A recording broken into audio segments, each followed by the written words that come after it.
बिस्मिल्लाहिर्रहमानिर्रहीम, अस्सलाम वालेकुम। मैं हूं आपका मेजबान साजिद गुंदल। आज 30 अप्रैल है, साल 2021। एंकर इमरान रियाज का दावा दुरुस्त साबित हुआ है। हामिद मीर की मुनाफकत रंगे हाथों पकड़ी गई है। कप्तान के दौरे सऊदी अरब से कबल क्या साजिशें की जा रही हैं?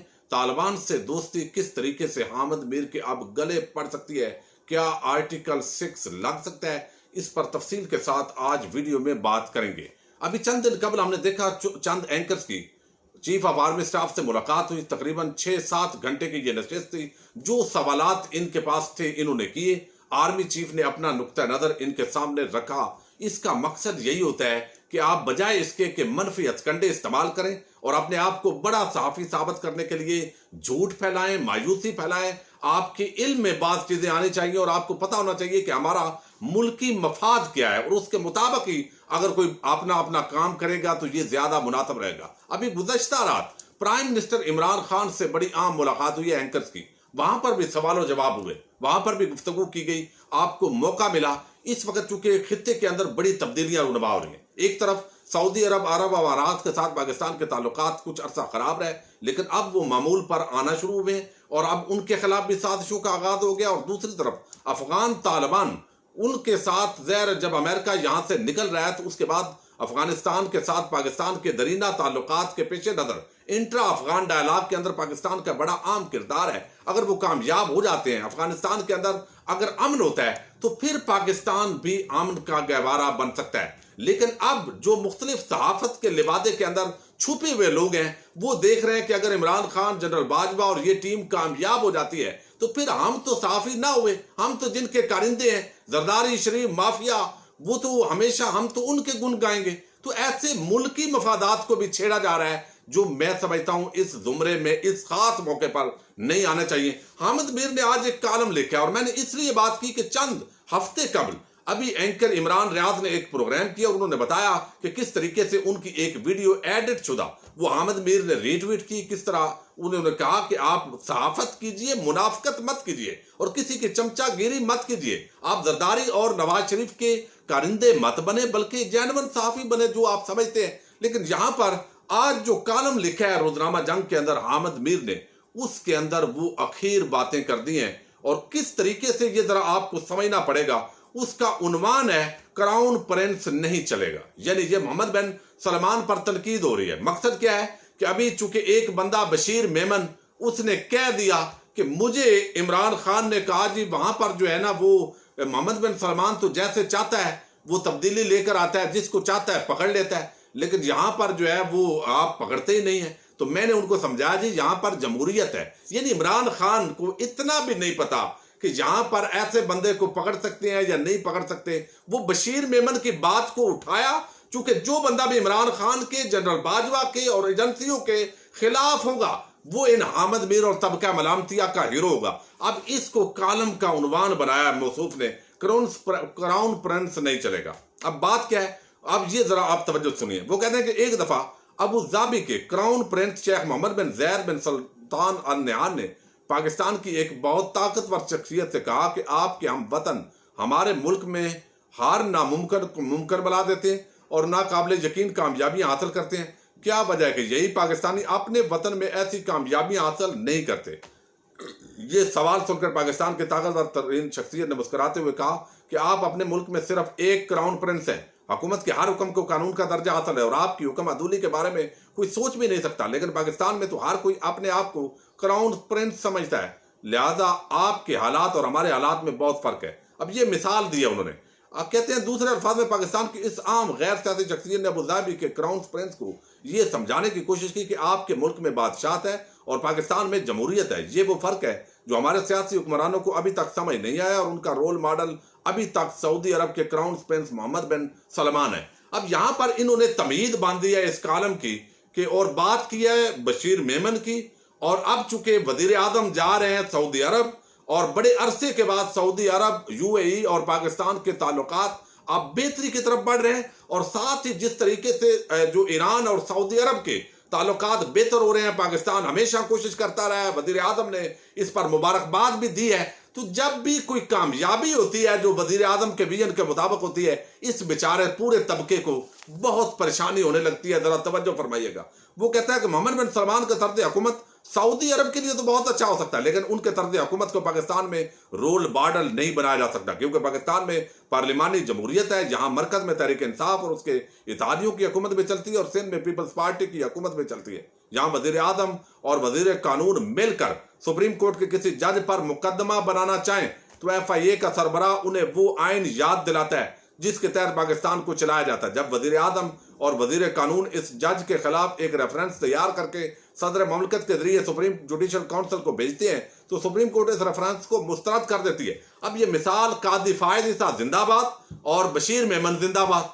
इसी तरह आप जरा आगे आइए। नैब बार बार कौमी असम्बली में अपोजिशन लीडर शहबाज शरीफ को गिरफ्तार करती है और अदालतें हर बार शहबाज शरीफ को रिहा कर देती हैं, लेकिन क्राउन प्रिंस बनने की ख्वाहिश कम होने के बजाय बढ़ती चली जाती है। यानी जिस तरीके से मैं आपको बताता हूं कि उनके करप्शन, मनी लॉन्ड्रिंग, पापड़ वाला, ठेले वाला, रेडी वाला, ये इतने बेशर्म सहाफी हैं। रमजान के महीने में मैं इतना लफ्ज सख्त नहीं बोलना चाहता, लेकिन इनको पता है ये करप्ट है, लेकिन ये तबका मलामतिया फिर भी उनकी करप्शन का जिक्र नहीं करेगा, उनको मजलूम बनाकर पेश करता है। मजलूम बनाकर जरदारी, शहबाज शरीफ सारे बेचारे मजलूम नाजायज पकड़ लिए गए, उन्होंने तो कुछ खाया ही नहीं है। ये इनकी टोटल सहाफत है, क्योंकि ये खुद खाते थे और इस आराम से इनका मामला चल रहा था। सियासी कशीदगी एक ऐसे वक्त में जब दुनिया कोरोना वायरस से लड़ रही है, हम पाकिस्तानी एक दूसरे से लड़ रहे हैं। इस तर्ज फिक्र के बारे में सोचिए जिसने कोरोना वायरस के मुकाबले के लिए हुकूमत और अपोजिशन को इकट्ठा करने के बजाय ये हुक्म दिया कि जावेद लतीफ को गद्दारी के इल्जाम में गिरफ्तार कर लो। मीडिया में जो भी हुकूमत पर खुलकर तनकीद करे उसे गिरफ्तार कराने की ख्वाहिश पाकिस्तान को आगे नहीं पीछे लेकर जा रही है। पाकिस्तान किसी क्राउन प्रिंस ने नहीं बनाया, बल्कि कायद-ए-आज़म मोहम्मद अली जिन्ना ने बनाया। अब ये सारा वो तबका मजलूम कर रहा है, लेकिन मैं आपको आगे ले जाना चाहता हूँ। वो कहते हैं मोहम्मद बिन सलमान हमारा दोस्त है, हम एक दोस्त के तौर पर उनकी बहुत कदर करते हैं, लेकिन पाकिस्तान में बादशाह को कबूल नहीं कर सकते। पाकिस्तान के मसाइल का हल ना अमरीत है ना बादशाह, बल्कि पाकिस्तान के मसाइल का हल मजीद जमहूरियत है। कौन सी जमहूरियत? जिसके अंदर जरदारी, जिसके अंदर शरीफ माफिया, जिसके अंदर चोर, डाकू, लुटेरे, कादी फायद ईसा जैसे जज बगैर मनी ट्रेल दिए यहां से आराम से छिड़े और एक गरीब आदमी एड़ियां रगड़ कर मर जाए, ये जमहूरियत है? ये बदमाशी है। ये अजीब किस्म का जमहूरियत का चोरन एक बेचा जा रहा है। ये जमहूरियत अहमद मीर साहब नहीं है, ये आप लोगों की इंटेलेक्चुअल करप्शन है। आप लोगों को गलत गाइड कर रहे हैं। अगर आप हकीकी जमहूरियत चाहते हैं तो यहां एहतसाब के निजाम लाने की बात होगी, लेकिन आप तो एहतसाब के मुखालफ है। यहां पर इंसाफ का बोल बाला होना चाहिए, लेकिन आप इंसाफ के अंदर रुकावट है और आप जैसा पूरा तबका जो मुनाफिकत का दलदादा है वो पैकर है। अभी पूरी FBR की रिपोर्ट आई, आपने रिपोर्ट पर कभी एक लफ्ज भी बात नहीं की कादी फायद ईसा की, लेकिन वहां से वो बच निकले और आज एक जस्टिस मंजूर मलक साहब वहां से रिटायर हुए जाहिद साहब, और वो जाते हुए कादी फायद ईसा को क्लीन चिट दे गए। तो आपके लिए वो जिंदाबाद है।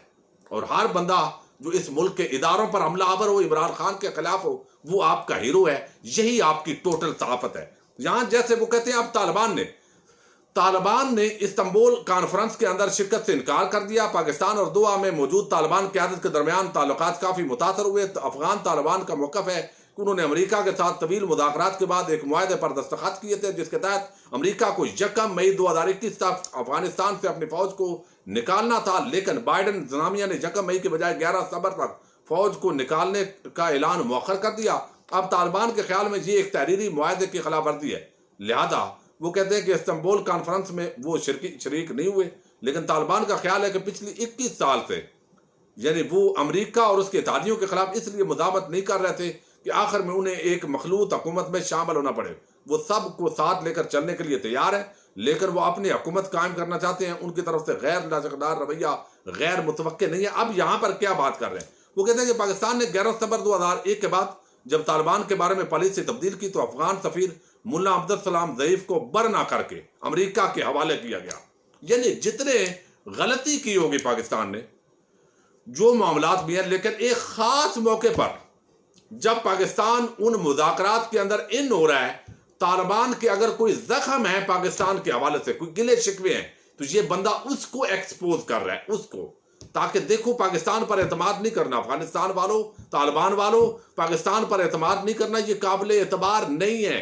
ये अब बात कर रहा है। वो कहता है कि कई साल अमरीकी कैद में गुजारे मुल्ला ज़ईफ ने और रिहाई के बाद एक किताब लिखी जिसमें कहा कि पाकिस्तान के ताकतवर इदारों पर कभी एतबार ना किया जाए। पाकिस्तान ने 2018 में तालिबान रहनुमा मुल्ला अब्दुल गनी बरादर को 8 साल की कैद के बाद रिहा किया और ये तवक्को कर ली कि ये कैदी अब अमेरिका के साथ मुज़ाकरात करेगा और तालिबान का गॉड फादर बनने से पाकिस्तान को गुरेज करना चाहिए था। अब पाकिस्तान के अहले अख्तियार ना तालिबान के गॉड फादर बन सके और ना पाकिस्तानियों के क्राउन प्रिंस बन सके। अब तालिबान से कहा जा रहा है कि अमन मुज़ाकरात में वापस आओ वरना हमसे बुरा कोई ना होगा। वो जवाब में कहते हैं कि हम सब सुपर पावर की धमकियों में नहीं आए तो आपकी धमकियों में भी नहीं आएंगे। हमें तालिबान को शहबाज शरीफ, आसिफ जरदारी और जहांगीर तरीन नहीं समझना चाहिए कि 2-4 मुकदमे बनाओ, जेल भेजो और सब ठीक हो जाएगा। अब जितना भी है ना, बचाना आके जरदारी को, नवाज शरीफ को और इस पूरे तबके को शरीफ साबित करना है, इनको मजलूम साबित करना है। और दूसरी तरफ तालिबान को कह रहा है कि आपने इन पर एतबार नहीं करना, ये पाकिस्तान के इदारे नाकाबिले एतमाद है और फिर आप अभी एतबार करोगे तो पछताओगे। चूंकि इसके ताल्लुकात रहे हैं तालिबान के साथ, उसामा बिन लादेन का इंटरव्यू करता रहा है, तो इस तरीके से पाकिस्तान का जो एक इस वक्त कंसर्न है उसके खिलाफ जो है वो एक मोटिवेशन पैदा कर रहा है। दूसरी तरफ क्राउन प्रिंस को आप अपनी अपोजिशन को नहीं संभाल सकते तो तालिबान को कैसे संभालेंगे। लिहाजा हाथ जोड़कर गुजारिश है, क्राउन प्रिंस बनने की कोशिश ना करें, पाकिस्तान के मसाइल जमहूरी अंदाज में हल करें। सिर्फ तालिबान ही नहीं, पूरे अफगानिस्तान के लिए रोल मॉडल बनने की कोशिश करें। ये मोहतरम अहमद मीर साहब वजीर आजम इमरान खान जो है उनको समझाने की कोशिश कर रहे हैं, मुल्क के इदारों को समझाने की कोशिश कर रहे हैं। और ये जब कालम इस तरीके से लिखते हैं जो बाकायदा पाकिस्तान के रियासती इदारों के और ओवरऑल जो रियासती मफाद है उसके खिलाफ में जाते हैं, हम एक तरफ एक अगर फौजी आकर आइन को तोड़ता है और किक आउट करता है करप्ट किसी हुकूमत को, तो उस वक्त तो हम डंडोरा पीट रहे होते हैं कि ये आर्टिकल 6 लगना चाहिए, ये जमहूरी आइन है। तो उसी की जगह मैं कहता हूं 1-2 शिक्के और ऐड करनी चाहिए उसी आर्टिकल 6 के अंदर। एक तो वो कि जो 1 अरब या 50 करोड़ रुपए से ऊपर करप्शन करे उस पर भी आर्टिकल 6 अप्लाई होगा। वो सियासतदान हो, ब्यूरोक्रेट हो, कोई भी हो, फौजी जर्नैल भी हो, सबको आर्टिकल 6 के जुमरे में आना चाहिए। और सहाफत के लिबादे के अंदर अगर कोई इंटेलेक्चुअल करप्शन कर रहा हो जानबूझकर और जो चोर डाकू हैं उनको मासूम साबित कर रहा हो, उस पर भी आर्टिकल 6 लगना चाहिए। तो आज का ये जो कालम है अहमद मीर के खिलाफ एक चार्जशीट है। अब देखना यह है कि हमारे इदारे फिर इन्हीं लोगों को बुलाते हैं, पूछते हैं, गुफ्तगू होती है, गपशप होती है, लेकिन इनकी कुछ ना कुछ जो एक सहाफती अकदार की ट्रेनिंग है वो जरूर होनी चाहिए। अपने मेजबान साजिद गुंदल को नेक्स्ट वीडियो तक के लिए इजाजत दीजिए। अल्लाह हाफिज।